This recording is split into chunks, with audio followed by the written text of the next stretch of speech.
শাহরু রমাদানাল্লাযী উনজিলা ফীহিল কুরআন। আল্লাহ পাক রব্বুল আলামিন এই রমজান মাসের একটা পরিচয় দিতেছেন। দুনিয়ার জমিনে যখন একজন মানুষ অপর মানুষকে বলে তুমি কার ঘরের কার সন্তান, তখন ওই মানুষটা তার বাবার পরিচয় দেয়, না হলে বলে আমি অমুকের ভাই, অমুকের চাচা, অমুকের ভাতিজা।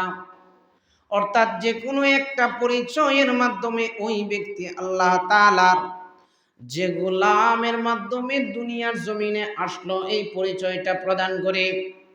ঠিক তদ্রূপভাবে আল্লাহ পাক রব্বুল আলামিন এই কোরআনুল কারীম যে নাজিল করলেন, আল্লাহ পাক রব্বুল আলামিন এই কোরআনুল কারীম নাজিল করার জন্য যেই মাসে নাজিল করছেন সেই মাসটার পরিচয় দিতেছেন। শাহরু রমাদানাল্লাযী উনজিলা ফীহিল কুরআন। রব্বুল আলামিন কোরআন যে নাজিল করলেন এই রমজান মাসে, তার পরিচয় দিয়ে বলেন রমজান মাস অন্যান্য মাসের মতো নয়, রমজান মাস অন্যান্য 12 মাসের মতো নয়, বরং রমজান মাস হইল ওই বরকতময় মাস যেই মাসের মধ্যে আমি আল্লাহ আমার প্রিয় হাবিবের উপর কোরআন নাজিল করেছি। আল্লাহ তাআলা এই আয়াতের মাধ্যমে আমাদেরকে জানায় দিলেন রমজান মাসের আলাদা একটা পরিচয়। সেই মাসটার পরিচয়টা দিতেছেন রমজান হইল সেই মাস যেই মাসে আমি আল্লাহ পাক রব্বুল আলামিন আমার প্রিয় হাবিব মুহাম্মদ সাল্লাল্লাহু আলাইহি ওয়াসাল্লামের উপর কোরআন নাজিল করছি। অর্থাৎ কোরআন নাজিল হওয়ার এই মাস হইল পবিত্র রমজান। আচ্ছা, এখন যে কোরআন নাজিল করলেন এই কোরআনটা আসলে আমাদের কি উপকারে আসবে, মানুষের কি উপকারে আসে? আল্লাহ পাক যে তার রাসূলের উপর কোরআন নাজিল করলেন, অবশ্যই কোরআনটা গুরুত্বপূর্ণ দিকেই তো গুরুত্বপূর্ণ ব্যক্তির কাছে পাঠাইছেন। তো এই কোরআনটা আসলে কে উপকার করে? কোরআন যত উপকার করে এর মধ্যে একটা এই আয়াতের মধ্যে আল্লাহ পাক বলতেছেন হুদাল লিন্নাস ওয়া বাইয়িনাতিম মিনাল হুদা। আল্লাহ পাক বলেন এই কোরআন হচ্ছে ওই কিতাব যেই কিতাবটা হেদায়াত এবং সত্য পথে যারা চলতে চায় তাদের জন্য পথ প্রদর্শক। সুবহানাল্লাহ। কোরআন আল্লাহ পাক বলেন এই কোরআনটা নাজিল যে করলাম এর কারণটা কি? কোরআন নাজিল হওয়ার অন্যতম একটা কারণ হইল এই কোরআন হইল মানুষের জন্য হেদায়াত এবং সুস্পষ্ট পথ প্রদর্শন স্বরূপ। ওয়া বাইয়িনাতিম মিনাল হুদা, এবং হেদায়েতের পথে যারা চলতে চায় তাদের জন্য এই কোরআন হচ্ছে একটা দলিল, একটা প্রমাণ এই কোরআন।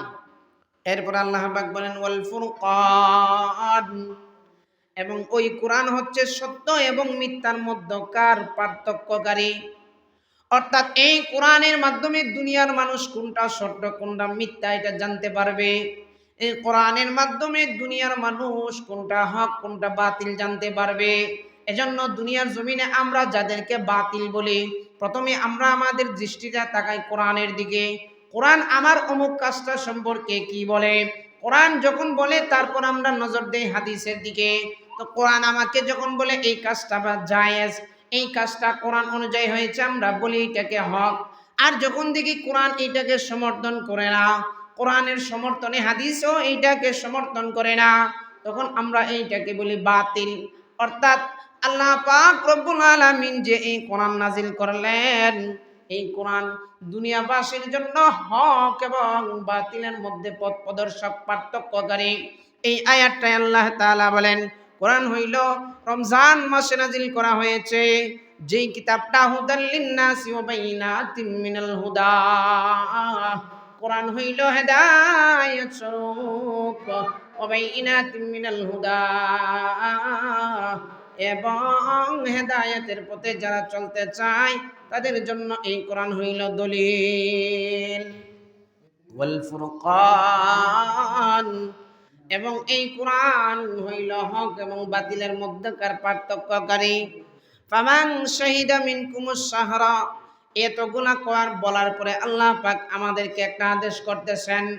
আল্লাহ পাক কোরআনের গুণ বর্ণনা করার পরে বান্দাবান্দীদেরকে উদ্দেশ্য করে একটা আদেশ করেন ফামান শাহিদা মিনকুমুশ শাহরা, তোমাদের মধ্যে যেই ব্যক্তি এই মাসটাকে পায়, এই মাসটার সাথে দেখা হয়, এই মাসটাকে তোমাদের মধ্যে যারা পায়, ফালিয়াসুমহু, সে যেন ওই মাসের মধ্যে রোজা রাখে। আল্লাহ পাক এই আয়াতের মধ্যে অনেক লম্বা কথা বলছেন। কোরআন আল্লাহ নাজিল করছেন এই মাসে, নাজিল করার পরে এই কোরআন কেন নাজিল করছেন, কোরআনের কয়েকটা গুণ বর্ণনা করছেন। করার পরে আল্লাহ পাক বলতেছেন, তোমাদের মধ্যে যেই ব্যক্তি এই মাসের সাথে দেখা পায়, অর্থাৎ যেই ব্যক্তি এই মাসটা পায়, সে যেন ওই মাসের মধ্যে রোজা রাখে। তা আমরা এই আয়াতের মাধ্যমে যা কিছু পাইলাম, এর মধ্যে অন্যতম একটা হইল যে এই মাসটা রমজানের মাস, মানে রোজার মাস, ঠিক না? আচ্ছা, এই ছিল কোরআন থেকে রমজান মাসের বিষয়ে কথা।